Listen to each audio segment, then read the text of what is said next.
kilala ka bang mabaho ang bibig? Amoy tae. At saka amoy Yossi. Ito na yun, guys. Tingnan nyo, meron ako nakita sa TikTok. Itong Eva Snow. Grabe, ang sarap nito. Ang bango sa bibig and napaka-refreshing. So, itatry natin siya ngayon. So, I'm with my jowa. Tapos mag-aamuyan kami ng bibig. I-explain natin to, guys. So, titignan lang natin kung effective ba siya. So, ako na mauna. Ako na mag-isip.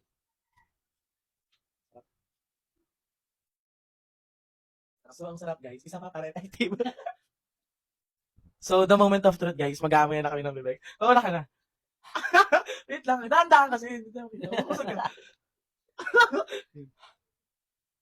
Mabango naman siya. Mabango naman. Ang bango, guys. Ako naman. Bang, ano?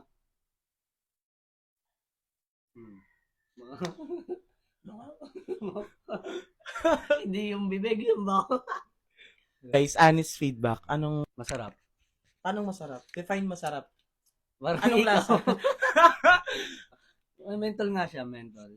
May cooling effect siya, guys. So, try nyo na para hindi kayo naamoy na mabaho ng mga bebe nyo, ng mga kaibigan nyo. Lalo na kung nag-iossi kayo or nagiinom kayo or may mga bulo kayong ngipin. Bye!